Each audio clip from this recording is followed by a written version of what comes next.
Bien, en esta parte, segunda parte del programa, estamos en la comunicación vía Zoom con la doctora Beatriz Mejía, abogada constitucionalista que también nos acompaña en muchas ocasiones para analizar y conocer mucho más sobre lo que podría suceder en el amparo de nuestra Carta Magna y más aún tratándose en el tema de la coyuntura del día, de la semana también que se viene, el tema de Alejandro Toledo Manrique, el expresidente. Doctora Beatriz Mejía, buenos días, bienvenida a BESTV.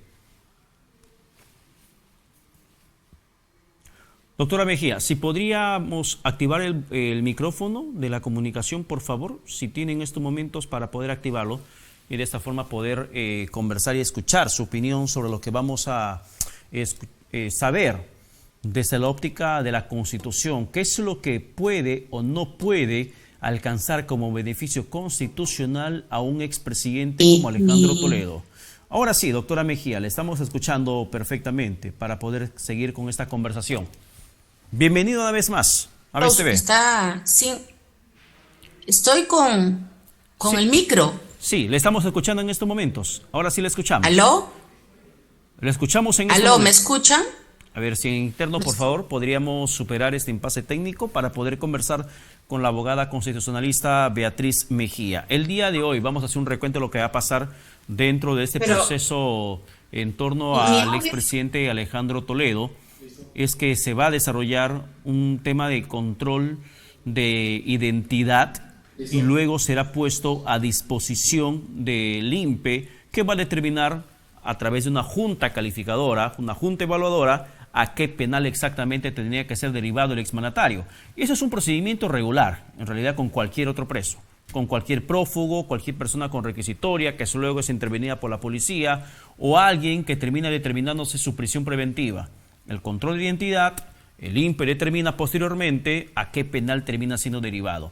Y hay altísimas probabilidades, casi confirmada, que la cárcel de la DIROES será el lugar donde Alejandro Toledo sea recluido durante el tiempo que pueda durar su prisión preventiva. No es condena, prisión preventiva. Ya le espera la defensa de Toledo de que termine finalmente el Poder Judicial admitiendo el recurso de apelación para que él pueda variarse a una situación de comparecencia o en todo caso de arresto domiciliario. Doctora Mejía, ahora sí le escuchamos perfectamente. Buenos días una vez más. Sí, buenos días. Está mi audio abierto, no sé si me escucha. Perfectamente, le estamos escuchando en estos momentos.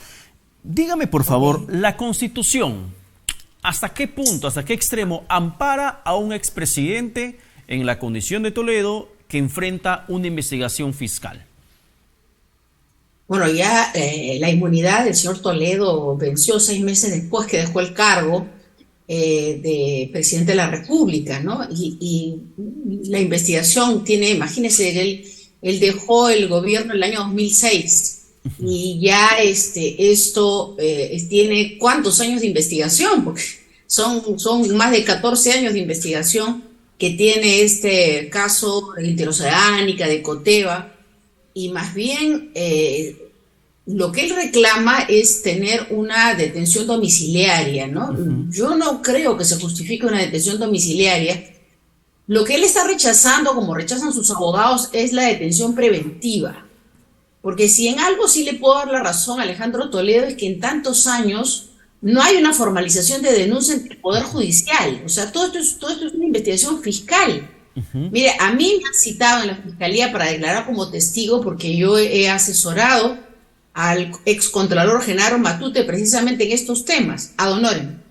¿Y sabe qué cosa? Porque éramos amigos y por esa razón las cosas que, incluso los informes que evacuaba la Contraloría me pedía que los revisase para que le diera una opinión.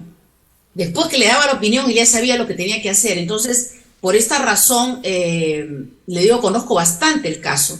Pero a mí me parece rarísimo, y les he dicho a los fiscales, no entiendo por qué ustedes siguen investigando, esta es la 4ª vez que me citan para declarar sobre lo mismo, y entonces no entiendo por qué no formalizan ya solamente las 2 leyes que han sacado.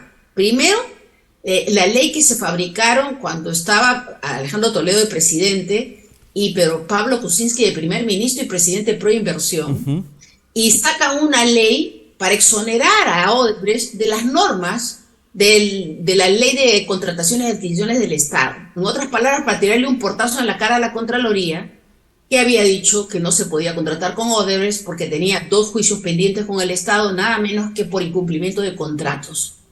Y este informe a mí me lo remitió el Contralor Matute, porque me dijo, quiero saber ciertamente si este informe está bien. Lo revisé y le dije, está bien el informe, porque la ley es clarísima, acá es 2 más 2 son 4, no es un tema de criterio forzado de la comisión auditora, no, es simplemente que la ley de contratación le dice que si uno tiene un juicio pendiente con el Estado, no puede contratar con el Estado. Y en este caso es por incumplimiento de contratos con el Estado, peor todavía, ¿no?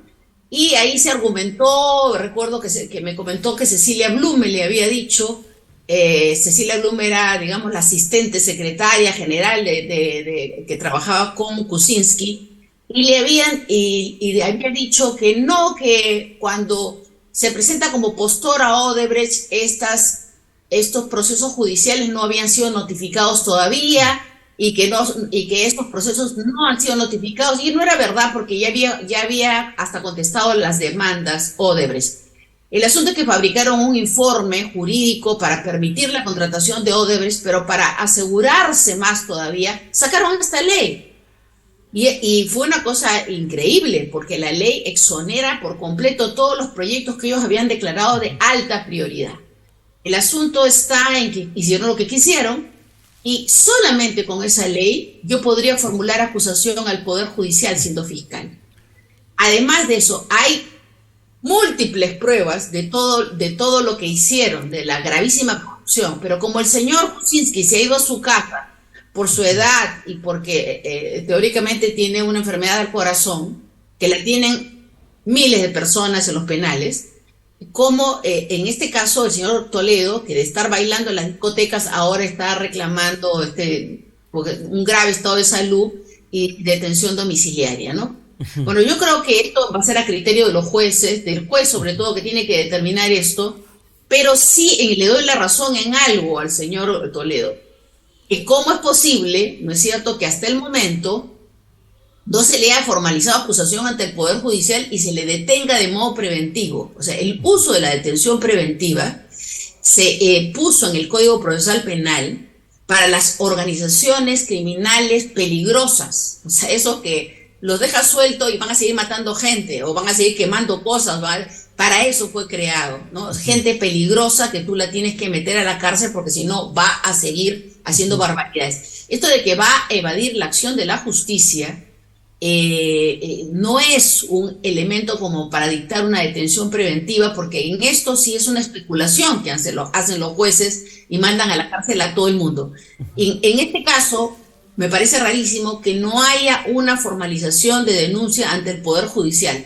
Ahora, podría yo estar equivocada, no tener la información y que haya por ahí una causa en que ya formalizaron denuncia ante el Poder Judicial y el determina una detención preventiva, porque el señor ha estado medio huidizo de la Administración de Justicia peruana y por eso le dictan la detención preventiva, podría ser. Pero claro, habría que examinar las carpetas fiscales, qué curso le han dado. Hasta el momento solamente se sabe que esto está a nivel de fiscalía. Exactamente, porque lo último que dijo el fiscal José Domingo Pérez es que a Toledo se estaría pidiéndole hasta 20 años de cárcel, la pena máxima en el delito que se le está investigando. Pero es cierto lo que menciona, no hay ninguna formalización de la investigación hasta el momento. No se ha llegado a esa instancia aún. Peor aún, podemos hablar de control de acusación, que sí, por ejemplo, es una etapa que recae sobre Keiko Fujimori y que ya lleva también bastante tiempo. 5 años han pasado desde que el entonces fiscal de la Nación, Pablo Sánchez, pidió la prisión preventiva para Alejandro Toledo. 5 años después, o más de 5 años después, aún no hay acusación formal sobre Toledo. ¿Por qué cree que la Fiscalía termina actuando de esa manera, con lentitud, a pesar de las cargas que dicen ya tener en las manos, las cargas probatorias que dicen tener en las manos? Yo creo que es un problema que se ha agravado en el sistema de justicia, ¿no? Se están demorando las calendas griegas. Si uno se pasa al día siguiente del término del plazo, ya perdió el juicio. O sea, me refiero a los abogados o litigantes. El ciudadano, si por casualidad su abogado estaba enfermo, no tuvo la curiosidad, estando enfermo, de ver si llegó la notificación y la ve al día siguiente, perdió el juicio, porque ya no puede apelar, no puede hacer nada. Pero ellos sí tienen para resolver pueden pasar años, años están pasando. Entonces, en el caso de la investigación fiscal, yo la verdad es que no encuentro las razones, porque conozco bien el caso. Si no conociera el caso, yo diría, bueno, es que es muy complicado verificar información. Nada que ver, o sea, todo eso está claramente probado. Y ya han declarado las personas de Contraloría. Y se ve pues a la luz de también las declaraciones del señor Barata y de la gente de Odebrecht, que ha dicho, bueno, este señor nos pidió tanta plata, le hemos dado tales circunstancias, y tú de repente ves la ley que sacaron de la noche a la mañana para burlarse de la Contraloría. ¿Ya qué más pruebas quieren? O sea, simplemente con eso yo formulo denuncia al Poder Judicial. Si el señor dice no me han probado nada, eso es falso. Bien. Eso es falso. Bueno, debo hacer una corrección. El caso que no tiene en estos momentos formalización de acusación o en control de acusación es el caso de Coteva. Lo que existe en control de acusación es el tema de la interoceánica, que es el motivo por el cual en estos momentos está aquí presente el exmandatario Alejandro Toledo. Pero dentro de todo esto, por ejemplo, si hablamos de pruebas que usted encontró conociendo este caso de cerca, ¿hay bastantes indicios de culpabilidad del exmandatario, doctora Mejía? De él y de su esposa, ¿no? De los dos, porque la señora participó en todo esto. A mí el excontralor Matute, cuando me pide revisar el informe de Contraloría, y le digo, Genaro, no se puede contratar a Odebrecht porque esta empresa tiene 2 juicios pendientes con el Estado. Y esto está muy claro, el informe está muy bien, perfecto, me dijo, voy a hablar con Alejandro. Y se fue a la presidencia a hablar con Alejandro Toledo. Bueno, después me contó, no sabes lo terrible que ha sido, Beatriz, porque Toledo, es lo que más me duele, porque bueno, la señora gritaba, me ha insultado, me dijo, eres un cobarde, le tienes miedo a los apristas. Yo qué miedo voy a tener a los apristas. Él pensaba que yo lo hacía, ella me decía que yo estaba cuestionando esto, y ni siquiera lo hago yo, Beatriz, tú sabes que las comisiones auditoras son autónomas. La comisión auditora viene y me dice, no se puede contratar a estas empresas, que el presidente está diciendo por todos los medios, decía, que ya salía el contrato, que ya salía, que iba a firmar el contrato y que ya salía el proyecto de la interoceánica, y de repente viene la Contraloría y le quema el pastel y le dice, no puedes contratar con la... Y fue porque el trabajo de la comisión auditora le había dicho al Contralor, no se puede contratar con estas empresas. Porque aparte de Odebrecht había otra que también tenía juicios pendientes con el Estado, porque era un consorcio. Y entonces lo que hace el Contralor es hacerme revisar el documento y le digo, está bien, este informe está bien. Ya me dijo, voy a hablar, y se va a hablar con el señor Toledo, y dice que la cosa fue terrible, ¿no? Que la señora dice que le salía el fuego por los ojos, insultándolo, diciéndolo como que era un miserable por estarle bloqueando el trabajo a Alejandro Toledo. Y Toledo le dijo, me arrepiento de haberte nombrado Contralor. En realidad lo propuso, ¿no? Una terna, y fue el Congreso el que lo nombró. Pero me arrepiento de haberte nombrado Contralor. Y él le contestó, y le dije, ¿qué le dijiste tú? Me dijo, le dije, Alejandro, tú me conocías, tú me conoces. Y tú sabías que yo iba a actuar así. Como diciendo, yo no me caso con nadie, porque era bien conocido en ESAN, la rectitud, la integridad, la honestidad de Genaro Matute, ¿no? Entonces, y que por más que sea su amigo, lo que sea, pero en ese momento, Genaro Matute no imaginaba que Toledo podía tener un interés, digamos, subalterno en el tema. Simplemente, él pensaba que lo estaban induciendo error y que su deber era hacerle ver que no se podía contratar con esta empresa. Bueno, el tema pues terminó en que se rompió la relación amical, ya hubo incluso una persecución contra Genaro Matute en las semanas posteriores, porque al final sacan la ley, le tiran su portazo a la Contraloría, y lo que hace el Contralor es remitir esa ley en consulta al Ministerio de Justicia, al Congreso, diciéndole, señores, ¿en dónde queda la Contraloría? ¿En dónde queda la aplicación de la ley? Ninguno le contestó, ni Justicia, ni el Congreso, nadie le contestó nada. Entonces, ¿y por qué lo hizo? Porque dijo, un momentito, me han sacado una ley, ¿no? Para que ya la Contraloría no esté atada de manos. Y así fue como firmaron esos contratos. Entonces, eso es lo que los abogados penalistas llamamos interés inusual del funcionario público, ¿no? Ahí Alejandro Toledo evidenció un interés inusual en que se firmase ese contrato. y una presión terrible, ¿no? Esa aparición de Jorge Olivera con el equipo de técnicos de Proinversión en la Contraloría, el día en que ya se estaba cerrando, creo que era Fiestas Patrias, ya se estaban yendo a su casa y aparecen ahí para que se revise el propio informe de Contraloría. Y los técnicos lo que querían, porque ahí lo que discutían ya no era el tema del impedimento para celebrar contrato con el Estado, sino el informe técnico que había hecho la Contraloría, y una de las tantas cosas que les habían observado era el precio del kilómetro de carretera, que en ese tiempo estaba en $400,000 kilómetro de carretera, y en este kilómetro cuadrado de carretera, y en este caso, lo que hizo el proyecto, el expediente técnico de la Interoceánica, es ponerle casi $900,000, ¿no? Por carretera, o sea, era más del doble, y la Contraloría lo observó. Entonces, ¿cuál era la explicación de los técnicos? Fueron a decirles, pero señores, ustedes están valorando un kilómetro de carretera pues de aquí a Tacna, ¿no? Que es un terreno llano. Otra cosa es hacer un kilómetro de carretera en la selva. Vamos a tener que, ¿no? Quitar tramos de selva para poder hacer la carretera. Entonces, eso multiplica los gastos y qué sé yo. Bueno, entonces al final lo que hizo la Contraloría es derivar, o sea, emitió un informe derivando este aspecto y todos los aspectos que tuvieran que ver con la ejecución del propio proyecto al control posterior que se tenía que hacer para verificar si realmente se justificaba los gastos que se habían hecho.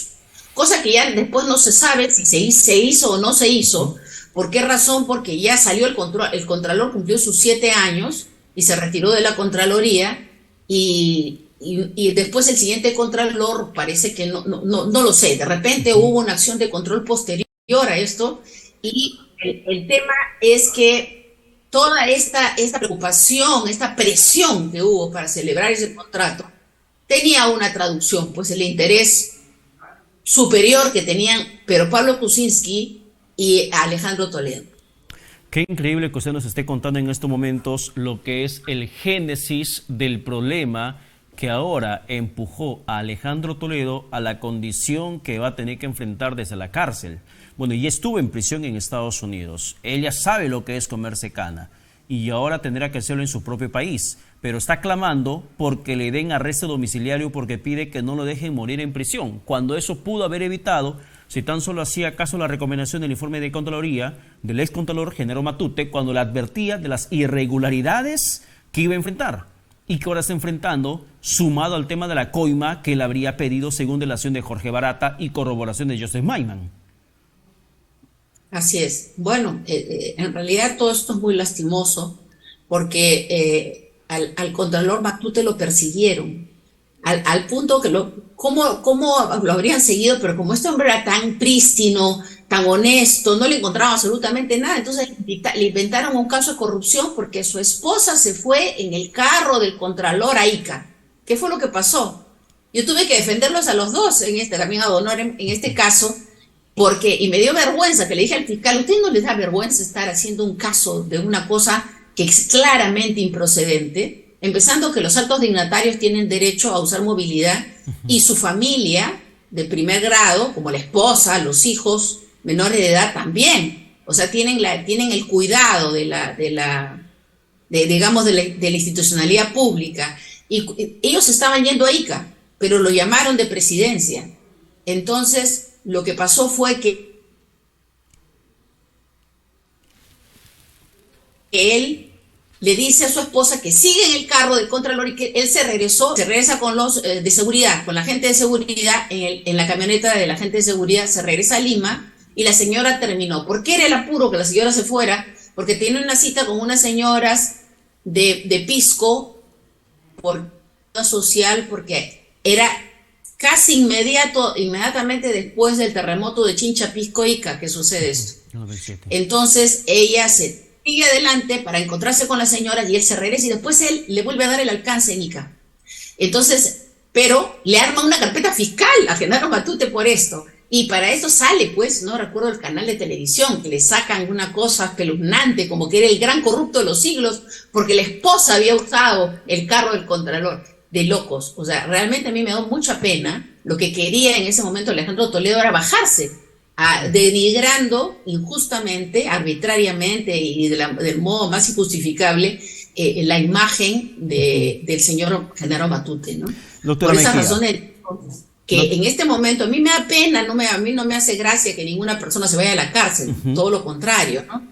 Pero hay gente que necesita aprender, tener lecciones de vida, ¿no? Es muy triste irse a la cárcel, cualquiera que vaya a la cárcel es muy triste, pero no obstante hay gente que debería ir a la cárcel, pero yo no estoy de acuerdo con las detenciones preventivas, por la manera, porque Toledo no va a matar a nadie, pues, ¿no? Y para los efectos de ocultar información, que es lo que dicen que puede ocultar información, por favor, las personas como Alejandro Toledo, como Keiko Fujimori, como Pedro Pablo Kuczynski, tienen decenas de personas que pueden difundir información, traer información, hacer diferentes cosas. O sea, no es una sola personita sola en el espacio sideral que si la detienes ya la isla, entonces ya no puede tratar de desaparecer las pruebas de su delito. Esto tiene un montón de gente. Es más, en este caso, como dicen, hay mucha gente que está nerviosa en Perú porque el señor Alejandro Toledo va a empezar a hablar, ¿no? Entonces, y la señora Elian Carr también amenazó que cuidado, que ella venía y hablaba, ¿no? Como diciendo, si se ponen tan especiales en quererme detener, yo voy y hablo. Y entonces, me imagino que Alejandro Toledo va a hablar, porque ya no le queda otra cosa, va a hablar la verdad. Y el único problema que él tiene es que él no era pues un segundo o un tercero, el presidente de la República. Entonces, la posibilidad de que él sea convertido en colaborador eficaz me parece pues muy remota, ¿no? Muy remota. Colaboradores eficaces son las personas naturales que, digamos, son los segundos, terceros o cuartos en la comisión de un delito y por su declaración para poder saber todo lo que pasó y poder detectar a los peces grandes, los fiscales y los jueces los convierten en colaboradores eficaces. Entonces ahí sí funciona, pero en este caso muy difícil, muy difícil. Claro, Toledo tendría que someterse a la confesión sincera en todo caso, si existe una figura que él podría acogerse. En la confesión sincera, en la condición en la cual se encuentra, ¿podría haber alguna disminución de la pena? ¿Sabe usted? Yo creo que sí. Una vez a mí me pidió una hermanita en la iglesia, salía yo de la iglesia y me persiguió que defienda a su hijo. Y le dije, ¿qué cosa ha hecho su hijo? Él es el jefe de la banda de los injertos, me dijo así. ¿Qué? Le dije, no, hermanita, yo no defiendo esos casos, le dije así. Y me dijo, no, él quiere confesar. El asunto es que de tanta lágrima la hermanita le dije, ya, lo voy a defender. Si él va a confesar de verdad, yo voy, ¿dónde está? En Castro? Porque recién Castro estaba nuevecito, yo era muy jovencita. Y entonces le digo, ya, yo voy a ir a verlo. Y fui a hablar con este chico, y de verdad me dijo, yo voy a confesar. Y la cosa es que él confesó en juicio, y por supuesto ahí se acabó el juicio, porque habían como 16 abogados, porque eran un montón de procesados. Los abogados casi me matan cuando me miran y ven, le digo, señor presidente, señores magistrados, mi patrocinado, acabo de asumir la defensa del señor tal, ni me acuerdo su nombre, acabo de asumir la defensa del señor tal, él ha decidido confesar. Y entonces confesó en juicio, y se acabó el juicio, porque dijo dónde habían asaltado, qué grifo habían asaltado, qué persona habían matado, cuánto robaron, cómo se repartieron la plata de cada caso, todo. Además, fue una cosa muy, muy impresionante para la sala y para todos, porque cuando yo fui a hablar con él a Castro, le dije, toda tu familia es cristiana, ¿qué pasa contigo? Y él riéndose, me dijo, yo soy la oveja negra de la familia, jajaja. Es que no es jajaja, le dije, ¿tú sabes cuánto estás haciendo sufrir a tu madre?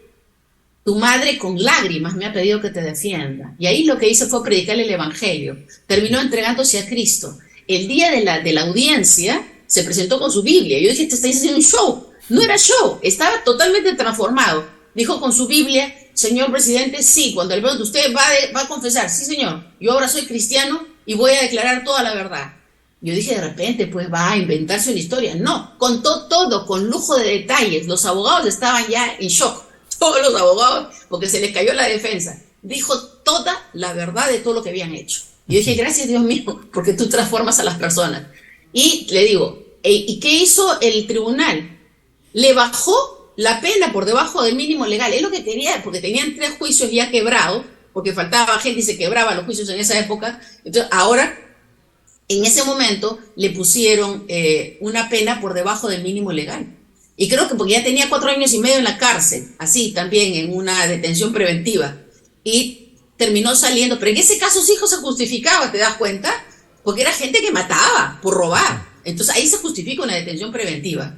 Pero una detención preventiva para Alan García, una detención preventiva para los presidentes de la República, para Pedro Castillo, que lo han detenido preventivamente porque dicen que ha cometido unos delitos que no ha cometido. O sea, esto sí me parece una arbitrariedad, es la judicialización de la política, pero del modo más perverso para deshacerte de tus opositores políticos.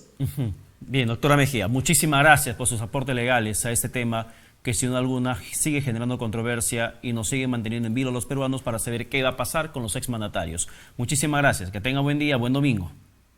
Gracias, hasta luego. Hasta luego, que tenga buen domingo. Ha sido Beatriz Mejía, abogada constitucionalista, y este ha sido Política y Poder. Vamos a la pausa. Tras el corte, como cada domingo, se quedan con Johan Ramírez en Presente y Futuro.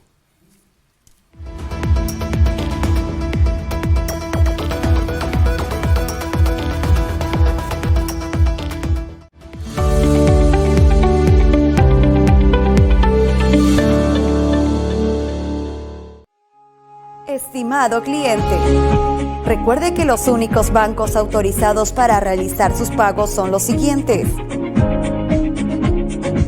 BCP, con el código 18190,